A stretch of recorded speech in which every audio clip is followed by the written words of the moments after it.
Hello మచాస్, ఈరోజు నేను మా ఫ్రెండ్స్ కలిసి సరదాగా బయట ఫుడ్ ట్రై చేద్దామని చెప్పి ఫస్ట్ మంగళగిరిలో ఫేమస్ అయిన డిలైట్ డాబాకి అయితే వెళ్ళిపోయాము. దీనికైతే గూగుల్లో 10,500 సంథింగ్ రేటింగ్స్ ఉన్నాయి.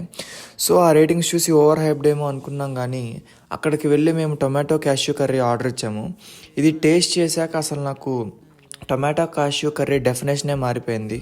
ఆ పుల్కాలకి, ఆ ప్రైస్కి, ఆ టేస్ట్కి పక్కా వర్త్ ఇట్. మీరు కానీ మంగళగిరి, విజయవాడ, గుంటూరు వీటి దగ్గరలో ఉంటే మాత్రం డెఫినెట్లీ ట్రై ఇట్ అవుట్. దాని తర్వాత ఇంకా గుంటూరులో ఫేమస్ అయిన సుబానీ హోటల్కి వెళ్ళిపోయాము. అక్కడ మేము వెళ్ళేసరికి మా దరిద్రానికి మటన్ బిర్యానీ లేదు. సో మటన్ కబాబ్ అయినా ట్రై చేద్దామని చెప్పి మటన్ కబాబ్ బిర్యానీ ట్రై చేసాము. ఇదైతే రకరకాలుగా ఉంది మాస్టారు. సో మధ్యలో మేము చేసిన ఫన్, దీని కంప్లీట్ రివ్యూ చూడాలంటే వ్లాగ్ అప్లోడ్ అయింది మన ఛానల్లో. డెఫినెట్లీ చెక్ ఇట్ అవుట్, పక్కా ఎంజాయ్ చేస్తారు. See you with another video. Until then take care, bye bye.